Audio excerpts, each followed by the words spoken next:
Hi hello friends, welcome back to our channel. ನಿನ್ನ ಜೊತೆ ನನ್ನ ಕತೆ ಒಂದು ಸೂಪರ್ ಡೂಪರ್ ಸಂಚಿಕೆ ನೋಡ್ಕೊಂಬರೋಣ. ಆರಂಭದಲ್ಲಿ ಏನಾಗುತ್ತೆ ಅಂತಂದರೆ, ಇಲ್ಲಿ ಭೂಮಿ ಕಾನ್ಸ್ಟೇಬಲ್ ಆಗಬೇಕು. ಅಜಿತಾ ನೋಡು, ಇವಳಿಗೆ ನೀನೇ ಟ್ರೈನ್ ಮಾಡಬೇಕು. ಅದು ಹೇಗೆ ಟ್ರೈನ್ ಮಾಡ್ತೀಯೋ ಏನೋ ಗೊತ್ತಿಲ್ಲ, ಒಟ್ಟಿನಲ್ಲಿ ನಮ್ಮ ಭೂಮಿ ಕಾನ್ಸ್ಟೇಬಲ್ ಆಗಬೇಕು ಅಂತ ಹೇಳಿ ನಮ್ಮ ಯಾರು ಅಂತಂದರೆ ಶ್ರವಣ್ ಸಾಹೇಬರು ಹೇಳ್ತಾರೆ. ಸರಿ ಮಾವ ಆಯಿತು ಅಂತ ಹೇಳ್ತಾರೆ. ಈಗಲಿಂದನೇ ಸ್ಟಾರ್ಟ್ ಮಾಡ್ತೀನಿ. 3 ಹಂತಗಳಿರುತ್ತೆ. 3 ಹಂತಗಳು ಹೇಗಿರುತ್ತೆ ಅಂತಂದರೆ, ಒಂದು ಫಿಸಿಕಲ್ ಫಿಟ್ನೆಸ್ ಬಗ್ಗೆ ಹೇಳ್ತಾರೆ. ಫಿಸಿಕಲ್ ಫಿಟ್ನೆಸ್ ಅಂದರೆ 800 ಮೀಟರ್ನ ಓಡುವಂಥರ ಬಗ್ಗೆ ಡೀಟೇಲ್ ಆಗಿ ಎಕ್ಸ್ಪ್ಲೇನ್ ಮಾಡ್ತಾರೆ. ಅದನ್ನು ಅಡುಗೆ ಮನೆಯಲ್ಲಿ ತರಕಾರಿ ಕಟ್ ಮಾಡ್ದಂಗಲ್ಲ ಅಂತ ಹೇಳ್ತಾರೆ. ಸೊ ಮತ್ತೆ ಭೂಮಿ ಗುರಾಯಿಸ್ತಿರ್ತಾಳೆ. ಸೊ ಅದೇ ರೀತಿ ಮತ್ತೆ ಏನಂತಂದರೆ ಹೆಲ್ತ್ ಬಗ್ಗೆ ಹೇಳ್ತಾರೆ. ಮೇಯ್ನಾಗಿ ಫಿಟ್ ಆಗಿರಬೇಕು, ಫೈನ್ ಆಗಿರಬೇಕು, ಮತ್ತು ಮೇಯ್ನಾಗಿ ಕಣ್ಣುಗಳು ಚೆನ್ನಾಗಿರಬೇಕು. ಯಾಕಂದರೆ ದೃಷ್ಟಿ ಚೆನ್ನಾಗಿದ್ದರೆ ಅಲ್ಲಿ ಎಲಿಜಿಬಲ್ ಆಗ್ತೀರಾ ಅನ್ನೋದ್ರ ರೀತಿ ಹೇಳ್ತಾರೆ. ಮತ್ತು ಓದಬೇಕು. ಈ ಎಕ್ಸಾಮನ್ನು ಪಾಸ್ ಮಾಡಬೇಕಂದ್ರೆ ಇಡೀ ರಾಜ್ಯದಿಂದ ಮೂಲೆಗಳಿಂದ ಕಾನ್ಸ್ಟೇಬಲ್ ಆಗಬೇಕು ಅಂತ ಮೂಲೆಗಳಿಂದ ಕಾನ್ಸ್ಟೇಬಲ್ ಆಗಬೇಕು ಅಂತ ಸಾಕಷ್ಟು ವಿದ್ಯಾರ್ಥಿಗಳು ಬಂದಿರ್ತಾರೆ. ಅವ್ರಿಗಿಂತ ನಾವು ಜಾಸ್ತಿ ಮುಂದಿರಬೇಕು. ಕಾನ್ಸ್ಟೇಬಲ್ ಆಗಲೇಬೇಕಂದ್ರೆ ಶ್ರಮ ಇರಬೇಕು, ಓದಬೇಕು. ಅದನ್ನು ಟೀ ಅಂಗಡಿ ಮುಂದೆ ನಿಂತ್ಕೊಂಡು ಟೀ ಹಾಕ್ದಂಗಲ್ಲ ಅಂತ ಹೇಳ್ತಾರೆ. ಅಲ್ಲಗಣೋ, ಅವಳು ನೀನು ಬೈತಿದ್ಯಾ, ನೀನೇನಾದರೂ ಹೊಗಳ್ತಾ ಇದೀಯಾ, ನೀನು ಟ್ರೈನ್ ಮಾಡ್ತಾ ಇದೀಯಾ, ಏನಿದು ತರಕಾರಿ ಕಟ್ ಮಾಡೋದಂತೀಯ, ಅಡುಗೆ ಮನೆಯಲ್ಲಿ ಅಂತೀಯ, ಟೀ ಹಾಕೋದಂತೀಯ, ಸರಿಯಾಗಿ ಹೇಳು ಅಂತ ನಮ್ಮ ಶ್ರಾವಣವರು ಹೇಳ್ತಾರೆ. ಮಾವ, ನಾನು ಹೇಳ್ತಿರೋದು ಸರಿಯಾಗಿದೆ. ಯಾಕಂದ್ರೆ ಈಗಲಿಂದನೇ ಇವಳ ಗಮನ ಆ ಕಡೆ ಮಾತ್ರ ಇರಬೇಕು.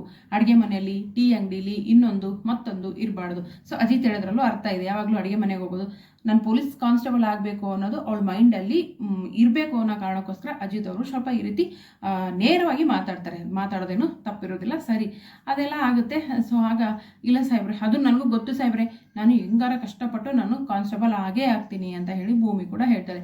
ಸರಿ ಮತ್ತೆ ಆಯಿತು ಅಂತ ಹೇಳ್ಬಿಟ್ಟು ಹೇಳ್ತಾರೆ. ಶಾರದಮ್ಮನಿಗೂ ಖುಷಿ ಆಗುತ್ತೆ. ಯಾವಾಗ ಅಂದರೆ ಈ ಹೆಸರು ಬರೆದಾಗ, ನೋಡಿ ನಮ್ಮ ಅಣ್ಣ ಅತ್ತಿಗೆ ಪ್ರೀತಿ ಕಂಡ್ರೆ ಅತ್ತೆಗೂ ಕೂಡ ಅಷ್ಟೊಂದು ಖುಷಿ ಆಗುತ್ತೆ. ಅತ್ತೆ ಸ್ಮೈಲ್ ಮಾಡ್ತಿದ್ದಾರೆ ಅಂತ ಹೇಳಿ ನಮ್ಮ ನಚ್ಚಿ ಹೇಳ್ತಾರೆ. ಸೊ ಈ ಕಡೆ ಏನಂತಂದರೆ, ಭಗವಂತ ದೇವರಿಗೆ ಬೇಡ್ಕೊಳ್ತಾಳೆ ಯಾರೋ ಭೂಮಿ, ಹೆಂಗಾರ ಮಾಡಿ ಈ ಮನೆಯಲ್ಲೇ ಉಳಿಯುವಾಗ ಮಾಡು, ನಾನು ಸಾಹೇಬ್ರು ಹೆಂಡತಿಯಾಗಿ ಇರ್ತೀನೋ ಇಲ್ಲೋ ಗೊತ್ತಿಲ್ಲ, ಹೆಂಗಾರ ಮಾಡು, ನನಗೆ ದಾರಿ ತೋರಿಸು, ಯಾವುದಾದ್ರೂ ರೂಪದಲ್ಲಿ ಬಾ ಅಂತ ದೇವ್ರ ಹತ್ರ ಮೊರೆ ಹೋಗ್ತಾ ಇರ್ತಾಳೆ. ಮೊರೆ ಹೋದಾಗ ಅಲ್ಲಿ ಕಾಲಿಂಗ್ ಬೆಲ್ ಕೂಡ ಆಗುತ್ತೆ. ಯಾರು ಬಂದಿರ್ತಾರೆ? ಇದೇ ಬಿಗ್ ಟ್ವಿಸ್ಟ್. ನಿಂಗವ್ವಜ್ಜಿ ಬಂದಿರ್ತಾಳೆ. ನಿಂಗವ್ವಜ್ಜಿ ಬಂದು, ಏನಮ್ಮ ಆವಾಗಿಂದ ಬೆಲ್ ಮಾಡ್ತಾ ಇದೀವಿ, ಯಾರು ಹೊರಗಡೆನೇ ಬರ್ತಾ ಇಲ್ಲ ಅಂದಾಗ, ಅಯ್ಯೋ ಪ್ಯಾಟೆ ಜನ ಎಲ್ಲ ಹಂಗೆ ಕಣೋ, ಒಂದೊಂದಕ್ಕೆ ಒಂದೊಂದು ರೂಮ್ ಇರುತ್ತೆ, ಒಂದೊಂದು ರೂಮಲ್ಲಿ ಹೋಗಿ ಸೇರ್ಕೊಂಡಿರ್ತಾವೆ, ಅಲ್ಲಿಂದ ಇಳಿದು ಬರಬೇಕಲ್ವಾ, ನಮ್ಮ ಹಳ್ಳಿಗಡ್ತಾರನ ಅಂತ ಹೇಳಿ ಅಜ್ಜಿ ಹೇಳ್ತಾಳೆ. ಹೇಳಿದ ತಕ್ಷಣ ಭೂಮಿನೇ ಬರ್ತಾಳೆ. ದೇವರು ಹಾಸ್ತು ಅಂತ ಅರ್ಥ. ಇಲ್ಲಿ ನಿಂಗವ್ವಜ್ಜಿಯಿಂದ ಭೂಮಿಗೆ ಖಂಡಿತ ಒಳ್ಳೇದು ಆಗ್ಬಹುದು, ನೋಡೋಣ. ಸೊ ಬರ್ತಾಳೆ. ಭೂಮಿ ತಾಳಿನ ಮೇಲೆ ಹಾಕೊಂಡ್ ಬಂದಿರ್ತಾಳೆ. ಪಟ್ಟಂತ ನೋಡಿ ಹಿಂದಕ್ಕೆ ಬರಕ್ಕೆ ತಿರುಗಿಬಿಡ್ತಾಳೆ. ಅಯ್ಯೋ ಅಜ್ಜಿ, ಚಿಕ್ಕಮ್ಮವ ಹೇಗಿದ್ದೀರ ಅಂತ ತಕ್ಷಣ, ಅಲ್ಲಗಣೆ ಅದೇನೆ ಡೋರು ತೆಗೆದ ತಕ್ಷಣ ಆ ಕಡೆ ಮರ ತಿರ್ಕೊಂಡೆ ಅಂದ ತಕ್ಷಣ, ಅಯ್ಯೋ ಅಜ್ಜಿ ನೀವು ಬಂದಿರೋದು ನಿಜನ ಸುಳ್ಳು ಅಂತ ಅಂದರೆ ಗೀಲ್ಬಿಟ್ಟು ನೋಡ್ಕೊಂಡೆ ಅಂದ ತಕ್ಷಣ, ಸರಿ ಆಯ್ತು ಅಂದ ತಕ್ಷಣ ಅಲ್ಲಿಗೆ ಅಜಿತ್ ಬರ್ತಾನೆ. ಅಯ್ಯೋ ಅಜ್ಜಿ ಹಂಗೆ ಹಿಂಗೆ ಹೀರೋಯಿನ್ ಅಜ್ಜಿನ ತುಂಬ ಹೊಗಳಿ ಅಟ್ಟೆ ಕೇರಿಸ್ತಾನೆ. ಸೊ ಸರಿ, ಬಾಗಿಲಲ್ಲಿ ನಿಂತ್ಕೊ. ಅಲ್ಲ ಗಣೆ, ಏನೇ ನಮ್ಮೂರಲ್ಲಿದ್ದಾಗ ಚಿಕ್ಕ ಹುಡುಗಿ ಥರ ಇದೆ, ಇಲ್ಲೇನೆ 4 ಮಕ್ಕಳು ತಾಯಿ ಥರ ಕಾಣ್ತಾ ಇದೆಯಾ, ಸೀರಿಯಲ್ ಉಟ್ಕೊಂಡು, ಏನೇ ಇದೀನಿ ನಾವು ಅವತಾರ, ಅದೇನೇ ಸರ ಹಾಕೊಂಡಿದೀಯ, ಕೊಳಲ್ಲಿ ತಾಳಿ ಸರ ಥರ ಇದೆ ಅಂತ ಹೇಳಿದಾಗ ಈ ಅಜಿತ್ ಹೆಂಗಾರ ಮಾಡಿ ಯಾಮಾರಿಸ್ಬೇಕಂತೇಳಿ ಒಳಗಡೆ ಕರ್ಕೊಂಡು ಹೋಗ್ತಾನೆ.